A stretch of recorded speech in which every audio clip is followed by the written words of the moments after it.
డ్యామేజ్లు అయితే ఆ డ్యామేజ్ కూడా కనుగొనడానికి ఒక 1 year పట్టింది. గవర్నమెంట్ ఆఫ్ ఇండియా చాలా సార్లు చాలా స్పష్టంగా మీరు మార్చద్దంటే అవన్నీ కరెస్పాండెన్స్ రేపు నేను మాట్లాడతాను. ఇప్పుడు నేను డీటెయిల్స్ పోవడం లేదు. బ్రాడ్ గా కాన్సెప్ట్ ఫస్ట్ టైం ఇన్ఫర్మేషన్ ఇక్కడికి వచ్చాను.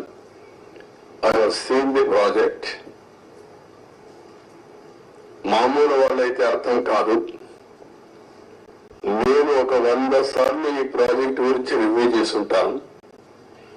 30 times ఇక్కడికి వచ్చి ప్రాజెక్ట్ లో చూశాను. అడుగడుగున అన్ని నిర్ణయాలు నేను భాగస్వామిని అర్థం చేసుకోగలిగాం.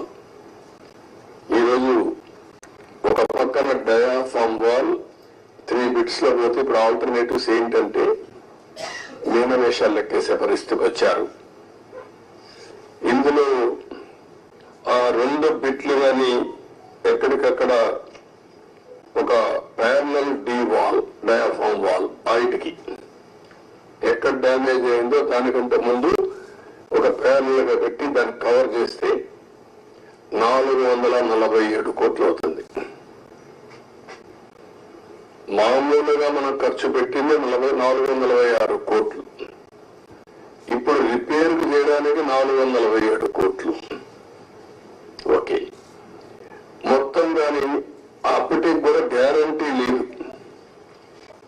ఈ డయాఫామ్ వాల్ ఈ ప్యానల్ గా 447 కోట్లు ఖర్చు పెడితే మిగిలిన భాగం అంత పర్ఫెక్ట్ గా ఉంది, ఇంక ఇబ్బంది లేదు అనే పరిస్థితి లేదు. కాదు, మొత్తం డయాఫామ్ వాల్ ప్యానల్ గా పెట్టాలంటే 990 కోట్లు. ఇది ఒక్క భాగం. కాఫర్ డ్యామ్ పైన కాఫర్ డ్యామ్ ఉంది, కిందన కాఫర్ డ్యామ్ ఉంది. 550 కోట్ల రూపాయలతో పైన 250 కోట్లతో కిందన కాఫర్ డ్యామ్ 2 కట్టారు. ఇప్పుడు వీళ్ళు చేసిన నిర్వాహకం మధ్యలో గ్యాప్, లాస్ట్ లో గ్యాప్ ఉంటే లాస్ట్ గ్యాప్ ను ఫిలప్ చేయలేదు. రీజన్ ఆ సమయంలో ఏజెన్సీ లేరు, ఇంజనీర్లు లేరు. ఆ నీళ్లు వచ్చాయి.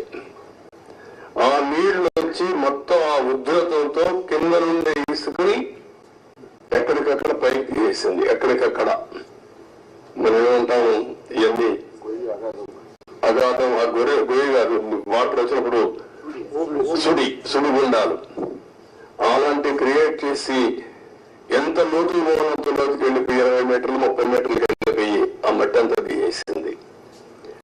దానివల్ల గ్యాప్ 1 అది క్లోజ్ చేయాలి. మనం గ్యాప్ 1 దగ్గర మీరు ఒకసారి చూస్తే అది 250 మీటర్లు ఉండేది. గ్యాప్ 1 బంద్ 150 మీటర్స్ కొట్టుకొని వెళ్ళిపోయింది.